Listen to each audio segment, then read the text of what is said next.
You want to help me teach some people some flu prevention tips? Toe beans.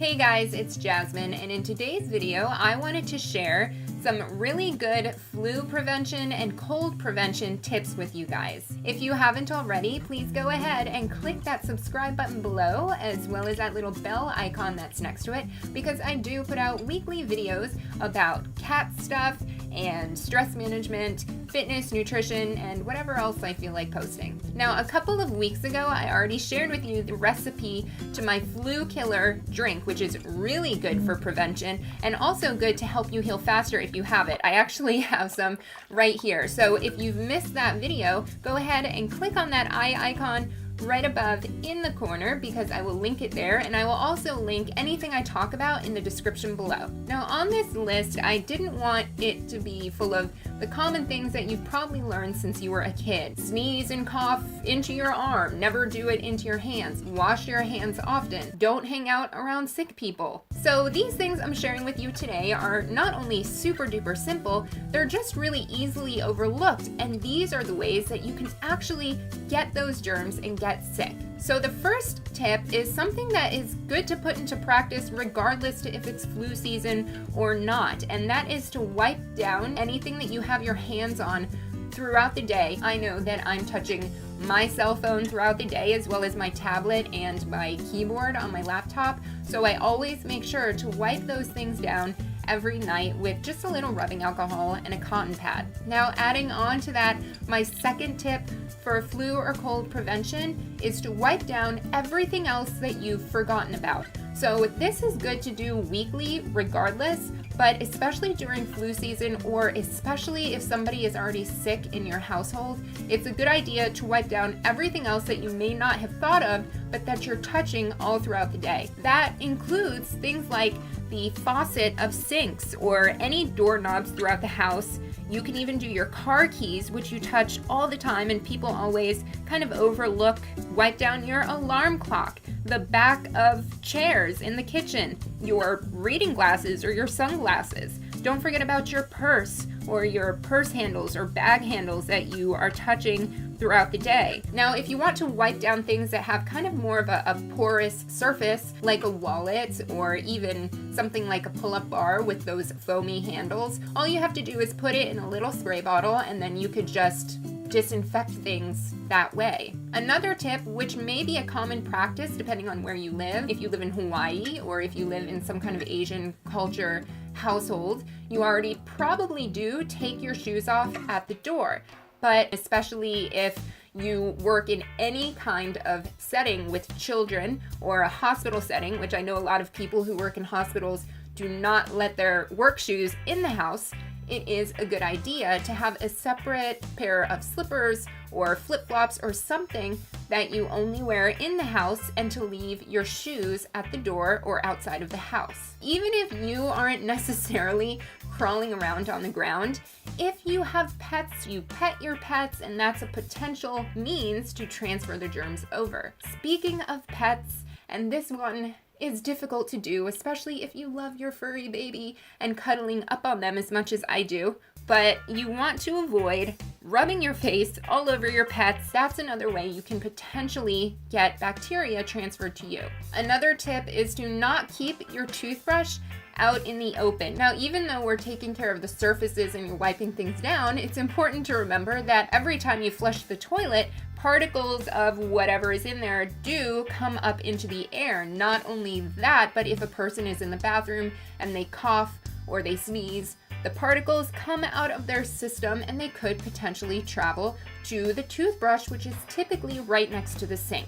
So definitely put it away somewhere like a drawer, or put a cap or cover on it. If you are getting over being sick, whether it is the flu or a cold, just remember to change out your toothbrush to also get rid of any potential germs that were on the old one. Along with the toothbrushes, it's important to remember if you're using some kind of chapstick or lip gloss or anything like that, you might want to throw those out and replace them as well. And definitely don't share them with others. Something else that you can do is use hydrogen peroxide. This can be a rinse that you just swivel around in your mouth to not only brighten your teeth, because it does do that, but to help kill any bacteria that may be in there. But another thing you can do is to put hydrogen peroxide in your ears. And this is one of those old home remedies that does actually work for a lot of people. It's based on the belief that we get sick through our ear canals. So what you can do, and it doesn't hurt, just make sure that you don't have any kind of cuts in your ears,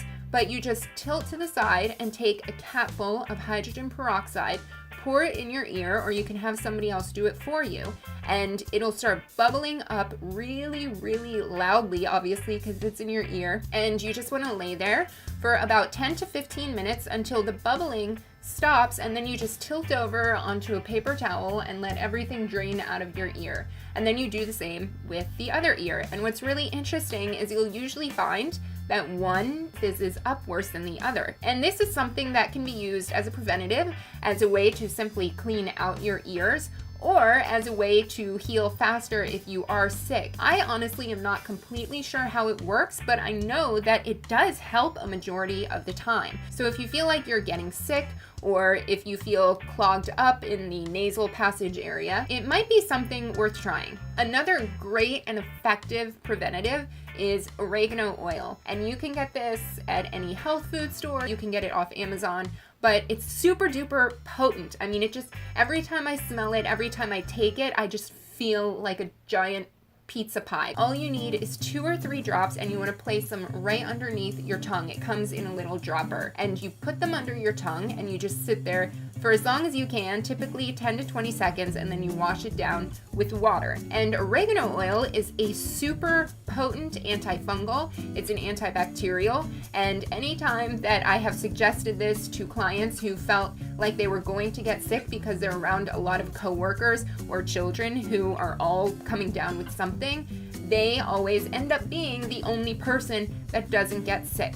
So all you have to do is put 2 or 3 drops under your tongue in the morning, and if you feel like you might be coming down with something already, or you're in the grips of something, then you can do that 2 or 3 times a day. Just 2 or 3 drops under your tongue, hold it for 10 to 20 seconds, drink some water. Another good idea in prevention is to make sure that you're getting nutrient-rich, immunity-boosting foods in your diet every day. And this can include foods that are high in zinc and vitamin C, especially peppers and onions. This is one of my favorite easy dishes to make. You can also use natural vitamin C. My favorite source is camu powder, and I actually use that in my daily green smoothie video, which I'll also link up in that icon. Adding something like this to your diet every day is a really good insurance that your body is getting some form of healthy nutrients in order to boost your immunity and to protect you from getting sick and keep you healthy. It's also a good idea to make sure that you're getting fresh air